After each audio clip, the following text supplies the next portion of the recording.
Well, good afternoon. It is May 24th, 2023, and you are watching Seattle's Eastside Real Estate Podcast, your go-to source for all things related to living, working, and playing on the East Side. Like I said, it's Wednesday. Welcome. Please feel free to comment and share. If you're listening to a recorded version, go ahead and feel free to subscribe and get alerted when we go live. We'd love your questions, comments, here on YouTube or Facebook, and can answer them in real time. It's never happened on a podcast, so I'd love to see it happen. If you are listening, you can listen, or if you want to listen, you can subscribe to us on our podcasts. Just go to Apple Podcasts, go to Google Podcasts, go to Spotify. We're there. You should be able to subscribe and listen when we put out a new episode. So today we're bringing back our good friend Tucker Maxwell for a mortgage moment, but we're going to start out with our Real Talk segment. And on this segment, we're going to talk about finding your home. And this is your guide to finding your home on the East Side. So let's get started. When it comes to buying a house in the greater Seattle area, the East Side offers a ton of great things. It's why I myself moved my family there 20 years ago. There's a neighborhood for everybody, whether you're looking for a more of a suburban feel, if you're looking for something in the city with walkable neighborhoods, if you're looking for parks, if you're looking for commutability into Seattle. The great thing about living on the East Side is you have access to all the world-class things that Seattle has to offer. Yes, a playoff run for a hockey team, a playoff run for a Major League Baseball team. And I think we talked about, Tucker and I talked about this on previous podcasts, just having all those things at your fingertips and also enjoying the quality of the schools that the East Side has to offer. So let's just summarize some of the major East Side cities and give you a taste of what to expect if you're thinking about moving to Seattle and considering the East Side as a destination. Let's start with Bellevue. I got to tell you, in my 20 plus years on the East Side, I watched Seattle and Bellevue fight for dominance in growth. And I will say this is my personal opinion, but Bellevue has outpaced Seattle in growth. Although Seattle has recently, in its building of the South Lake Union area, definitely the footprint that Seattle has done outstripes the footprint that Bellevue's done. But Bellevue has added light rail. They've got a couple of luxury towers where you can, from what we call Lincoln Tower, you can basically get to all the shops, all the shows, all the restaurants, everything you need. There's Amazon, there's Microsoft, all in downtown Bellevue. You can hop on the light rail when it opens and get to the airport. You can get to Redmond. You can get to downtown Seattle, to Major League Baseball, football, hockey. All of that stuff is accessible right from that downtown Bellevue corridor. There's also a ton of other things to do and enjoy. There are great parks, including a fireworks show on the 4th of July in downtown Bellevue. So that's Bellevue, and we'll of course break down Bellevue in more detail in future podcasts. But another fantastic option is Redmond. Redmond is the tech hub of the East Side. It's where Microsoft started their business. You will find a thriving community with a balance of commercial and residential spaces, a strong emphasis on outdoor activities, tons of parks, including Merrimore Park, where you can see concerts in the summertime. You can take your dog there in the wintertime. You can hop on a kayak and kayak up the Sammamish Slough all the way to Woodinville and to Lake Washington as well.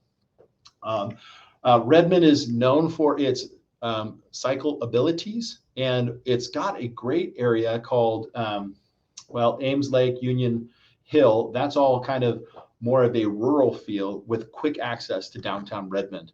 All right, moving right along, let's talk about Kirkland. Kirkland's an old town. Some of the homes in Kirkland date back to the turn of the century. We've got fantastic craftsman homes right near the water. We've got an area called West of Market, which is very refined. There are $2 and $3 and $4 million homes right on Lake Washington there. Downtown Kirkland has a boat launch and a park on the water where in the summertime, you're going to find people playing volleyball, hiking up and down a trail that goes all the way down to Bellevue, and enjoying great shops, great restaurants. There are fantastic neighborhoods both on the west side of 405 and the east side of 405 butting right up against Redmond. So it's an awesome, awesome community in Kirkland. You also part of Kirkland is, and this is also part of Bellevue's bridle trails. So if you want equestrian property, we have it both in Bellevue and Kirkland. All right, so we're going to move a little west. West of Bellevue is a small town at the base of Lake Sammamish, is a small-ish town and home of Costco, Issaquah. So it's really situated right up against what we call the Issaquah Alps, and it's Tiger Mountain, Cougar Mountain, and Squawk Mountain, all right there. So if you like a kind of a wooded neighborhood, Issaquah has a lot to offer.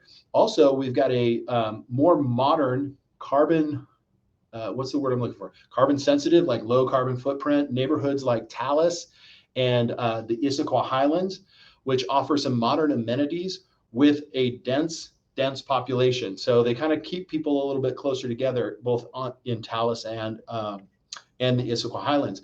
But if you like mountain biking, it's a great place. You can, from the Issaquah Highlands, from Squawk Mountain, from Cougar Mountain, all areas in Issaquah, you can hop on a trail and take days. And well, some people have taken days, but there was a story about that. I won't recount that. Some guy had an affair and he said I was lost on Cougar Mountain. So you can look that story up. All right, lastly, we're going to talk about Sammamish. Now, Sammamish is near and dear to my heart. I spent 20 years raising my family there. It's a fantastic bedroom community. There isn't a sense of downtown, although it's slowly being built with the Sammamish Commons. Beautiful parks. One thing that is known about Sammamish is exceptional school districts. It's got two, Lake Washington and Issaquah, so they can kind of vie and compete for who's the best school district. And I got to tell you, if you lived in the North End, you felt Lake Washington was the best. If you lived in the South End, you felt like Issaquah School District was the best. I don't know. Kids up there all turned out pretty good. But definitely, if you have kids who are involved in sports, there's a active student sport community up there. It's really quick access to Lake Sammamish, where you can go boating, water skiing, wakeboarding, all of that good stuff in the summertime. And in the wintertime, it's about a 30-minute drive up to Snoqualmie Pass. So it's a great location. Those are just a few of the many phenomenal neighborhoods that make up the Seattle's East Side. If you would like to know more about the East Side, I would love to help you. I am the managing broker of the East Side real estate team, where our niche is to focus on helping buyers and sellers on the East Side. I'd love an opportunity to help you. You can reach us at, you reach me at 425-276-7008. That's 425-276-7008. All right, that's our Real Talk segment. Next up after this short commercial break, we're going to welcome Tucker Maxwell back. We're going to talk about skills and tips and techniques on how to win in a competitive market, because that's what we're in right now. So come back after this short break.